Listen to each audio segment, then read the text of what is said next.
Welcome back to the shop. Last video you saw me working on the bracket for the backup camera. I kept saying rear steer camera for some reason. I don't know why I had rear steer on my mind for some reason. The backup camera screen, that was the bracket that I was making in the last video. Today I'm gonna be painting that bracket, but I'll show you what else we got going on too. All right, task for today. In the last video I kind of showed this as B-roll, but you can see I got the panel in here after painting the bracket and getting the bracket installed. I also didn't show you this earlier, I kind of mentioned it, but this is a little bracket for holding the jacks for the driver and passenger headsets. So I got that installed too. That's cool, that's in there. So for today, I'll probably be working on getting, see if I can get the radio wires tidied up, routed. There's a couple of push to talk buttons that I'm gonna try and route, maybe up here for the passenger and then kind of same location for the driver.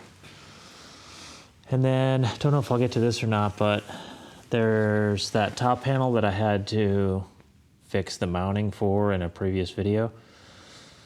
Maybe I'll get that up there and start mocking the wiring for that, because I probably didn't show this, or you probably couldn't see this on the panel when I showed it initially, but on the underside of that, I have some mounting for a CAN bus. So there's a couple of CAN hub. Actually, I can show you that right now. It's right over here.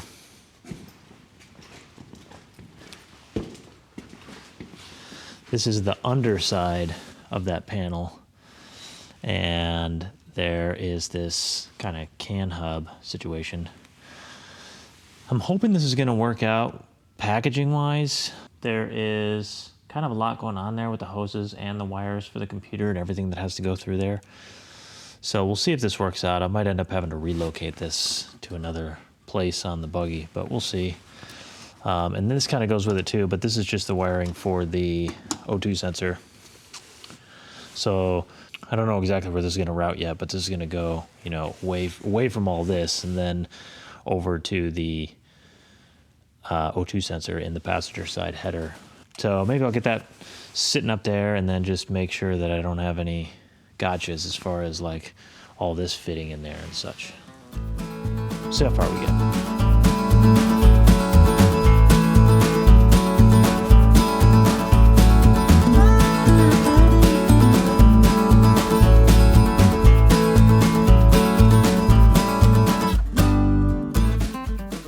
Alright, I got things looking a little better. I got the radio wiring basically zip tied together. It's unfortunate that, you know, I have 9 miles of headset cable that's just got to go right there. But I think that's a good spot where it'll hide. I'll end up zip tying this more and cleaner and more secure a little bit later. The seat's going to go in here, so all this is going to get hidden by the seat, like the shoulder area. The seat will be like right here. The other thing I got was started getting the switch panel situated, so that's kind of in there. It's just sitting there right now. I was underneath figuring out, you know, if the wires are going to be okay that way. And then the other thing I did was I routed the shifter cable. I had to screw around with that and figure out which way it was going to go. But so that's going there, and then it sneaks underneath the transfer case to down there. That's not tight or anything, it's just kind of in there.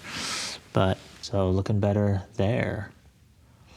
I think I also did a little bit more cleanup here, zip tying and rearranging of some of the hoses. I think that's looking pretty good. This is looking about as clean as it can be. I'll lay this stuff over and see if I can zip tie some of that together. And then there's a few things, I'm leaving all this open because there's a few things I got to plug in here. So I think that's, oh, the other thing I did was I got this, the cable for the backup camera routed too. So that's going right there right now. And that kit came with, I was kind of worried where I was going to put this, but it came with like 300 miles of cable to go around and around, I guess.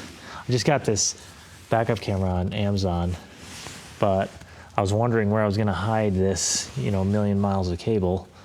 I was originally gonna put it under the seat over here, but I already have a lot of wires over there and wiring near heat. So I didn't really want to put more wires near the exhaust, near heat. So I found a spot in here that will kind of duck away. I guess that the radiator's right there, so I guess it's still kind of near heat, but you'd think big open buggy like this, you'd have lots of places to hide things, but you run out of room pretty fast for stuff like that. So that's it for today. I think tomorrow I'll get to putting the panel in there and see how the CAN bus wiring is gonna go. While I was editing the last video making a bracket for the backup camera, noticed that it might not occur to you why I was making a bracket from scratch in the first place. Like, why didn't I just use the bracket that came with it? So I figured I'd explain that. So this is the bracket that came with it.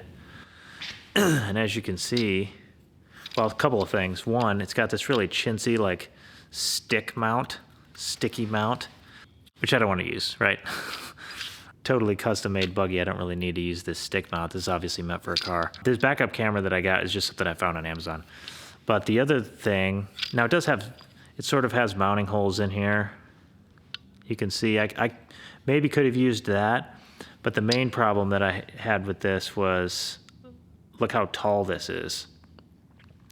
So this would have stood way off of that panel that I wanted it to sit on. And although this is kind of cool, it's got this little articulating ball mount, it's just too much height. And so I would have had to, butcher this bracket all up. So instead of that, I just made my own low profile bracket that's gonna fit the application a little bit better. And then by not butchering this up, I could use this for something else in the future, in a future project or whatnot. So just figured I'd kind of explain that. So in case you were wondering why I was making this from scratch, like, why wasn't the bracket that came with it good enough? So that's why.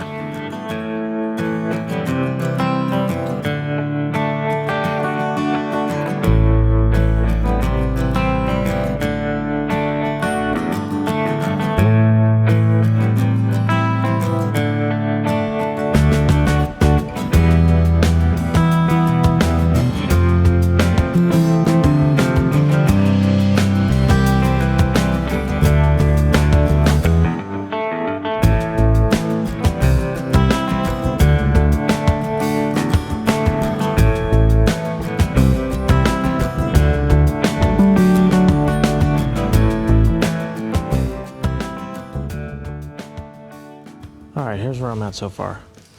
Got the panel sitting on here. It's not fixed or anything. I just have it laying here for now. What you saw me doing in the time lapse there is fishing. You won't be able to see, but fishing all the wires down in there and getting them routed to the right place. Now, what all those particular wires are is this is for a CAN bus. CAN is a communications network for automotive use. The computer that came with this crate motor is just a GM computer. And I have this AAM dash. This is a dash unit made by AAM. It can pick up some stuff from the computer, from the OBD2 port, namely the RPM signal. But for everything else, I have to basically have my own sensors. So I have a fuel pressure sensor. I'll show you. I have a fuel pressure sensor there, oil pressure sensor down on the driver's side of the front of the block, and then a temperature sensor in the transmission. All that feeds into those wires under there into the CAN bus, which is fed into and displayed by the dash. So I got all that wired. Additionally, I have some wiring here for a wideband O2 sensor. I have a wideband sensor right there in addition to the standard GM narrowband O2 sensors for tuning, because I'm going to need to tune this later. Now my plan is to have the wideband O2 sensor wired in, so I'm going to fish these wires down here so I can pick up power and have it feeding the CAN bus so I could hopefully get that signal showing on the dash and have air fuel on the dash. But we'll see if I can get that hooked up that way. Specifically for when I'm tuning, I may have to feed the O2 sensor directly into HP tuners via the ProLink. I'm going to try to get HP tuners to read right from the CAN with the ProLink. So that'll be my first hookup. We'll see if that works. If none of this makes any sense, if you have no idea what CAN is, just don't worry about it. Once I get a little bit later, once I get this buttoned up and I start the tuning process, I'll take you through some of that if you're interested. All right, it's the next day. Yesterday, I got the top panel laying up here and some of the wires routed down in there. Came out this morning and I got to thinking, before I get much further with buttoning all this up, you know, putting that on there, getting everything zip tied, because all the hoses and everything routes through there, I got to thinking I should probably, you know, stop where I'm at right now as far as buttoning this up, get to a point where I can fire the motor up and find out about any leaks now. Because if I have to blow all these hoses out because the hoses have fittings that leak or something like that, I'd like to find that out sooner rather than later. So what I started with today was I got one more hose that I needed, which is for the accumulator. That hose goes through there and then down to the oil filter right there. And then where it comes from is this little tank right here, which is just a cylinder that holds a charge of oil for the engine. So essentially, you know, when the engine pressurizes the oil system, oil from the oil system pushes at the system pressure into that cylinder. There's a ram in there, and then on the back side of it is just air, such that if you lose oil pressure, you have, you know, a few more seconds of pressurized oil system as, you know, this cylinder would push oil back into the engine. So it's kind of useful for, you know, in a rig like this where, you know, it's not unlikely that you could end up upside down. Just buys you a little bit of time to get the engine shut off. So I think I'm going to work on seeing if I can't get a little bit more of the engine ready to go. So looking down at the front of the engine now, I need to get the cooling hoses all hooked up, the winch and headlight up here, because the air intake and the air filter come through here, so I need to get that in there before I can't get to it anymore. And then the belt, and then power steering pump over there, or power steering reservoir over there, and power steering pump all hooked up. So I think I'll start working on that today.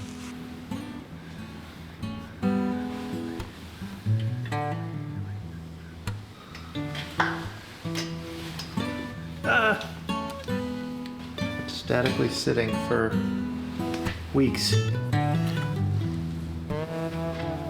now it chooses to drain out.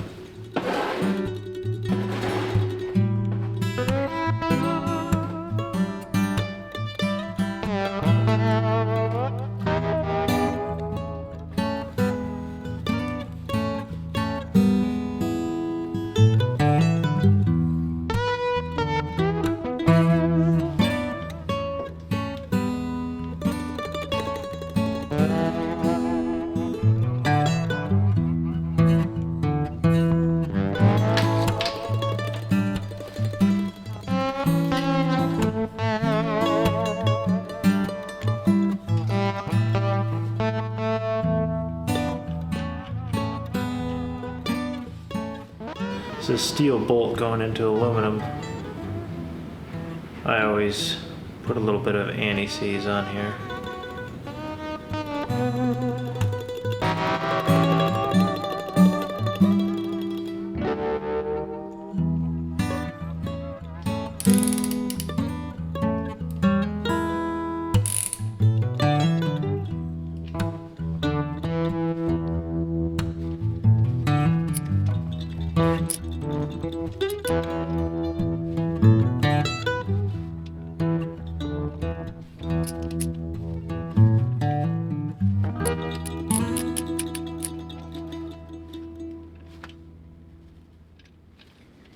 Okay, now uncovered NACs.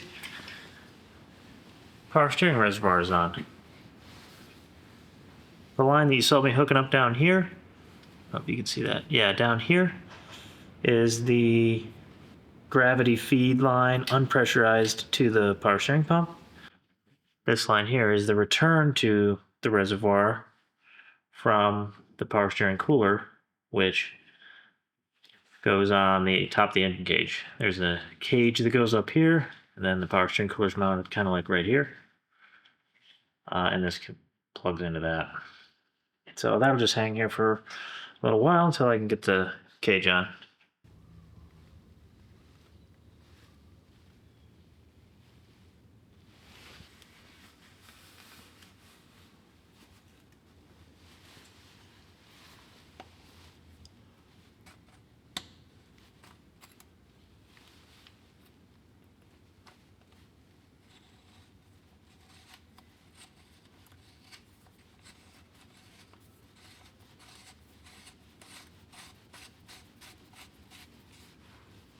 Okay. Persistence. Persistence is key. These bigger AN fittings. AN fittings are kind of a challenge anyway because they want to cross thread so bad. You know, it's aluminum on aluminum fitting. It just screams to be cross-threaded. And then these big ones are like the worst case scenario of that, because it's so hard to get it lined up perfectly square.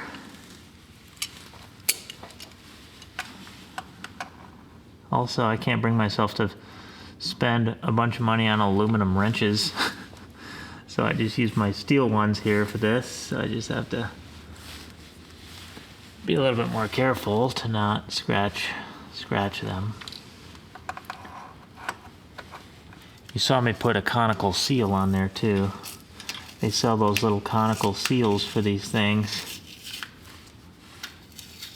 Generally when you use them when you have a problem fitting, but I'm kind of just using them, especially on these big ones, as just extra insurance. Hopefully they'll seal. Clearing the tensioner nicely.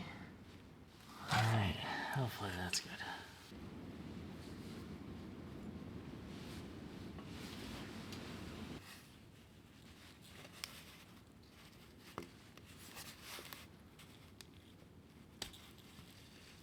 Oh, not liking that.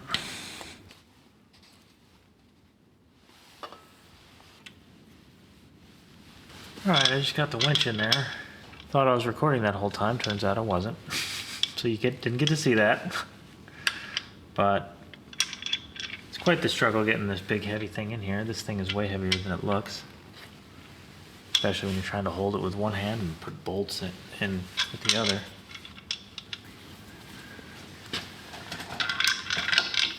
The reason I'm getting this in here now is because the intake and the air cleaner comes out here and it just sneaks over the top of all this, so the stuff's just easier to get to before I put the air cleaner on.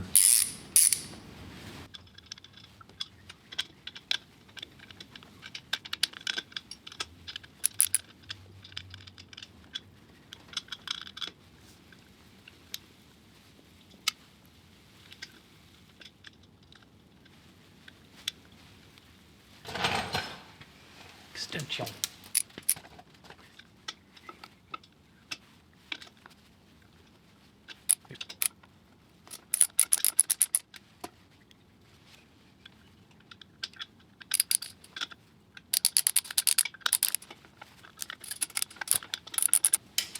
Okay. Sweet. You know where that's going? Nowhere. You're going nowhere. So I'm putting the fairlead on, right? The bolts that came with it are not long enough. This is a 1/4 inch plate, and this aluminum is quite thick. So there's only like a thread or so sticking through on the backside. And I don't have, these are metric bolts that came with this. And I don't have metric bolts that are long enough. So, upgrading them to half 13s.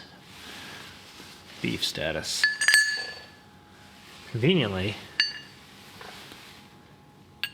I didn't think I was gonna be able to get a socket in there. It exactly fits. When does that ever happen? I mean, it is the exact size of that socket. That's hilarious. What are the chances?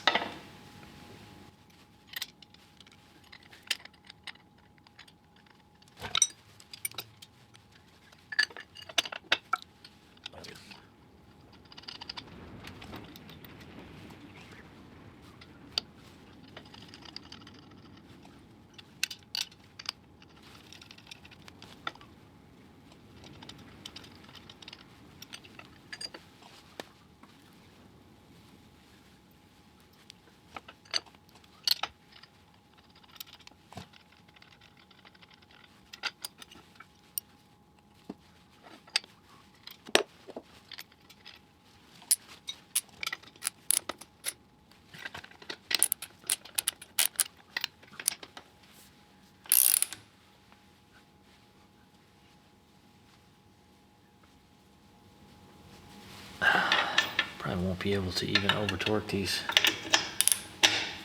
with just a ratchet.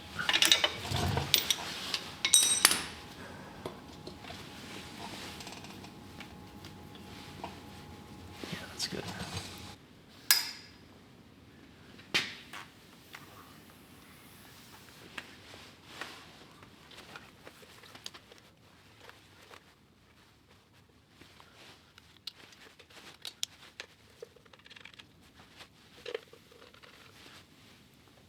These are nylocks, so if you see me not putting Loctite, it's probably because they're nylocks.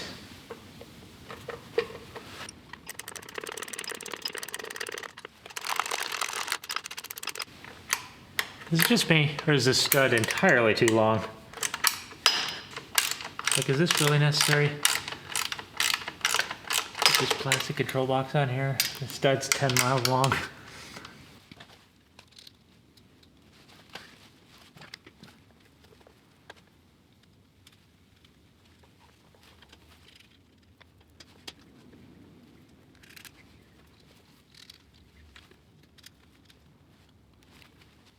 She's almost ready to rip.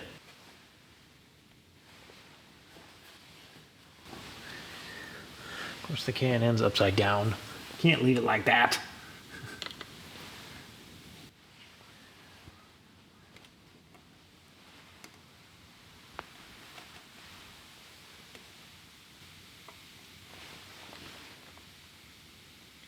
Excellent.